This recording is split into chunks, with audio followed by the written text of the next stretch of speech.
I'm Harry Spicer. I'm a Korean War veteran. I was in the British Army.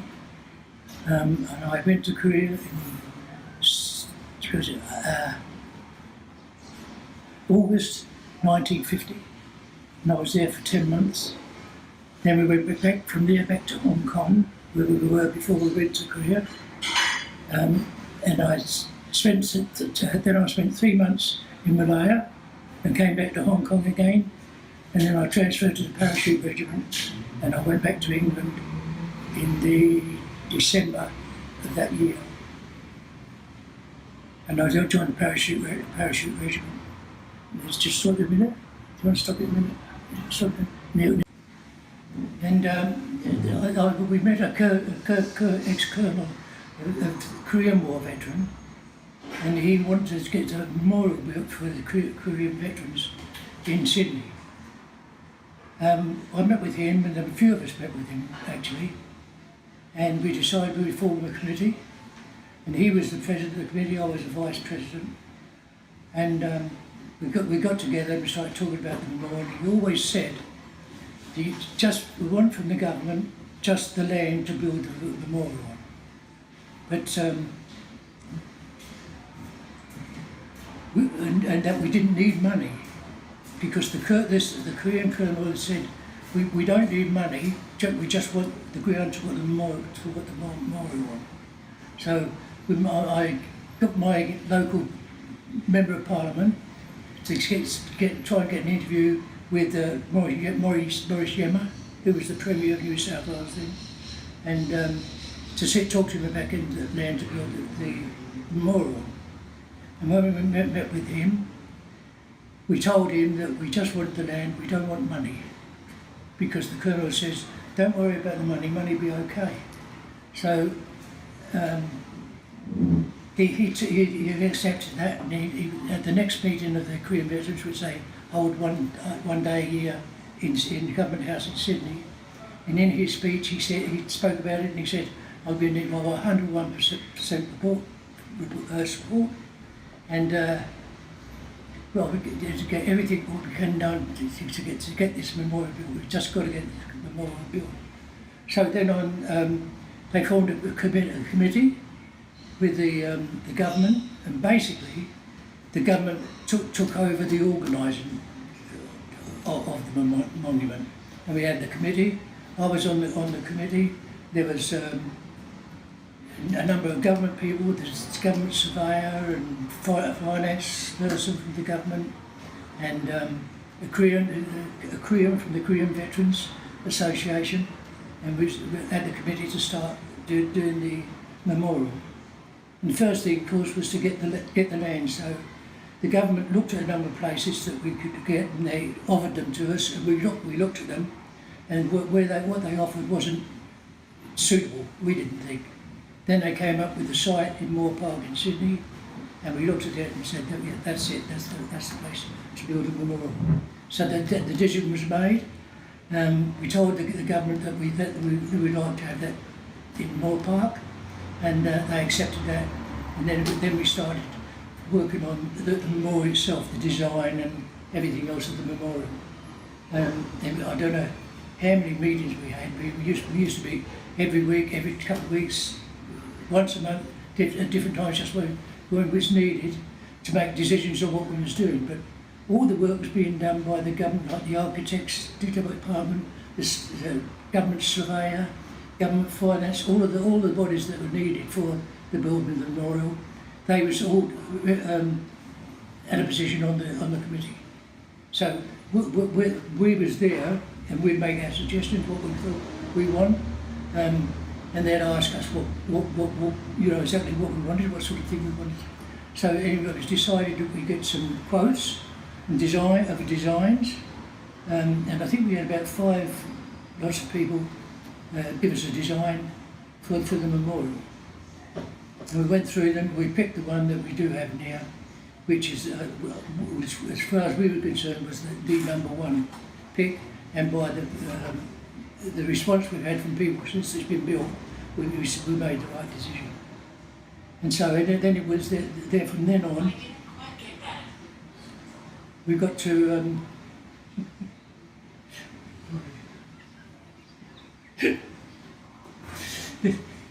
So then we got onto raising the funds for the memorial. We did tell the government we didn't need money, but the colonel, whose idea it was, he was the fellow who said that we don't need money. But we didn't know at the time he had cancer. And it wasn't long after we got the decision from the government that they were going to support it, and he passed.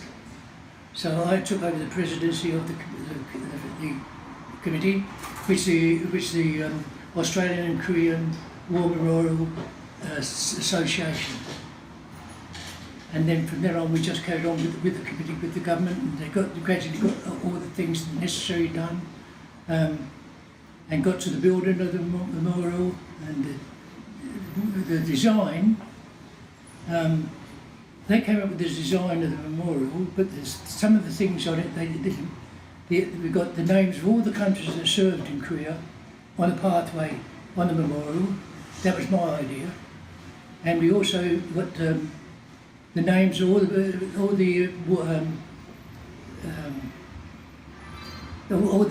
battles that the Australians served at, and that became battle honours. And we got the names of all those on different stones within the memorial. And also then we got the Korean national flag, and we have the national flags, the national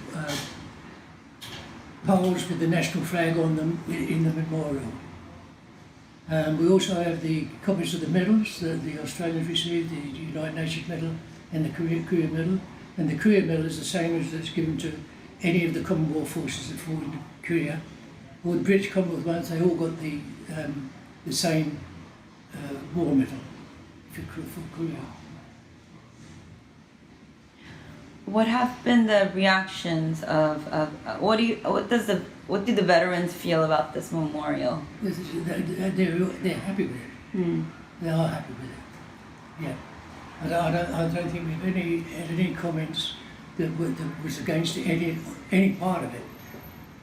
So it's worked out that we liked it, they like it, so that's it. And nobody's ever said we should have done this, we should have done that or the other. They're quite happy with what we finished up with.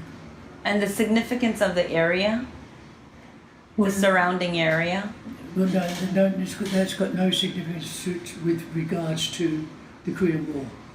Oh, you're right, but the significance of this area with Anzac Parade. Yeah, no, that didn't come into it either.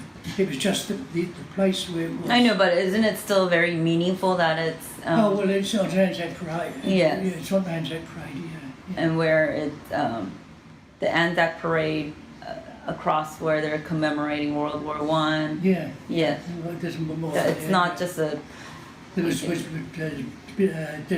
It's not just randomly located in a remote area. It's a pretty significant road part. Yeah. Now let's go back to your experience in the war a little bit. So do you have any recollection, something, I don't know, like an anecdote from the war? Your time in Korea in 1950? Yeah, well, we went there in August of 50, and there was the Middlesex Regiment and the Argyle and Southern behind us.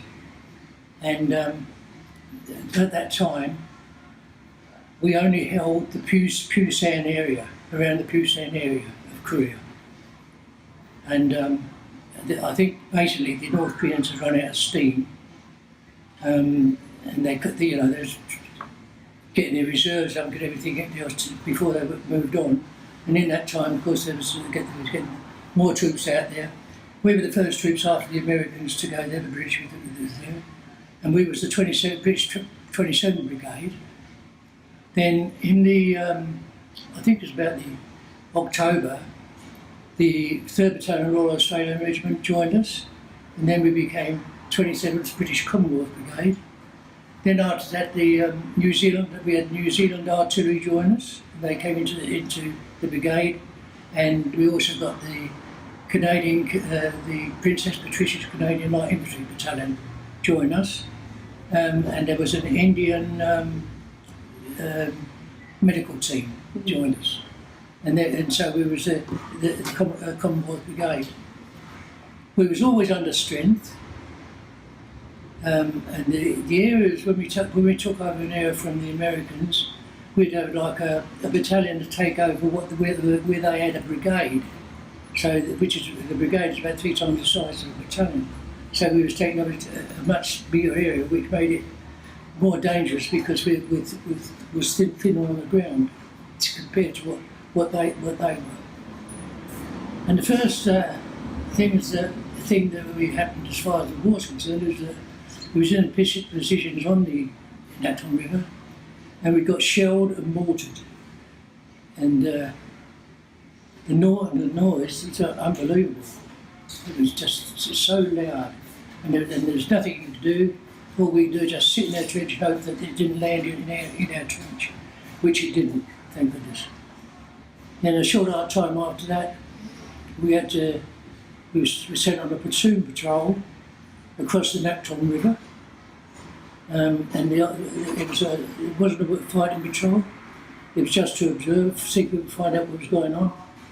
Went across the river. There's like sand beaches each side of the Natron River, and we turned left off. We went across on little boats, and we left a section with the boats, and then the other 2 sections went along the beach line, followed the beach line along, and we must have gone about, I think, probably about a mile or so along there, and we looked up in the hills, and we saw the enemy up on the hills, and we saw them waving. They was waving people up from the other side of the hill, and then all of a sudden they opened up at us with machine guns, and we couldn't touch them because it's too far for us with our rifles or stim guns to reach them.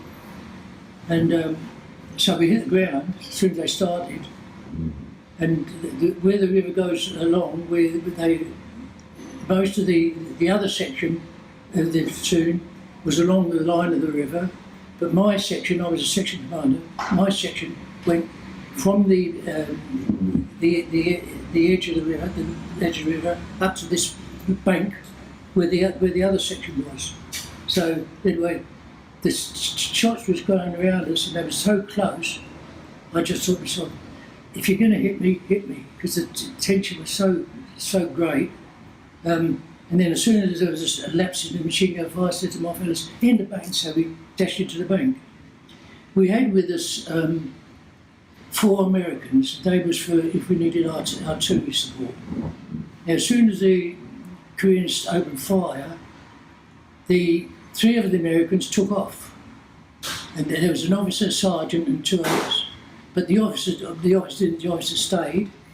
And one of the Americans, when they took off, got hit. He got right through the middle, but he was okay. So then we finished up. We carried him out, and when they fired, we'd get down. And when they stopped firing, we'd get up and move. And we also had our own machine guns on the other side of the river, firing at them to keep them down as well. So we're coming on the way back, and I was right behind our platoon commander, and we're walking along, and I said to him, I think there might be a reception lorry or somewhere, so they'd come down and try and block us off. And he said, yeah, because he was that tense. And then all of a sudden there was a noise of a machine gun, and we hit the ground, and he was still standing up. I said, was that you, sir? He said, yeah. His sting gun went off. But anyway, we found out when we got back to the boats, the other Americans were there, the ones that took off, the 2 that took off, and they'd have taken the boats if we hadn't left the section there. And there was a party coming down to meet us, but our machine guns opened up on them, so that broke them up, so we was right there. So we got back in the boats and across the river, and that was that. The night before we went across, we went down to the river, we slept in Korean houses overnight, and when we got up in the morning we had lice right through all our clothing. Anyway, we got back and that was okay, and then after that we moved forward across the river, and we was given the job of taking a particular hill, which was later called Middlesex Hill, because that was the Middlesex Regiment, and we had a platoon go first with a small hill, and then a large hill went on from there. And the platoon went, one platoon went and took the small hill, and I think they got 2 killed in taking that hill. Then the rest of the company took the larger hill, and we lost. I think we must have lost 3 or 4 taking the hill, and it took us nearly all day to get up to the top of the hill. And the Koreans there was some dead and some had took off. And when we got up there, they had fires, and one of the North Koreans had fallen into the fire, and his clothes was burning, and his ammunition was exploding out of his body. Every now and again, you'd go, and his ammunition exploded. And then at the night time, they mortared us, and we had another one killed when we was mortared. The next day, the Argyle and Southern Highlanders was to take another hill, the other side of the road, to where we were. And when they went up, we used to have colour signs that we used to lay out on the ground. There'd be red and yellow or whatever, and there'd be in different sorts of, like a cross one day, 2 lines together another day, all different sort of shapes, so that the air knew that we were friendly. Well, they had their colours and they had them on the floor, but the Americans came and bombed them. And with that, what do you call it? Oh, what do they call the bombs? The bombs. Mortars. No, fire. Plaster bombs. Eh? Plaster bombs. No, the ones that they dropped from the airplanes. Airbird. Huh? Airbird. What? What did you say? Airbird. No. You know, they would just drop the bombs and it's just all fire, flame and oil, light. Napalm. Napalm. They dropped, you're going to have to sort that out. They dropped napalm on the Argylls. And I don't know how many they killed. I think they had about 20 or something killed. And the second in command of the Argylls, Major Muir, he won the VC on that hill. But they came down and we were still on our hill. My company was on this hill over here, and the rest of the battalion was down behind, and they went up and helped get the Argylls down. Then we moved on from there, and we did a little bit in the country, looking for any North Koreans who might be hanging around. Then that's when the Australians joined us, and we flew up to Seoul, or Gimpo Airport. The Australians stayed there for a while, cleaning up, and then we was at the airport probably about 3 days under canvas, and then we started moving north. And so every day we'd get in our trucks, go north, stop at night, dig in. Maybe we'd have some action, maybe we wouldn't, or maybe we'd run into some action. We just clear it as we went, and we did that all the way up, and there was a number of battles. I can't remember what they were, all of them, but there was a number of battles, and we got as far as what was it? I can't think of the damn name. Patchon, I think it was. I think it was Patchon. We got as far as there.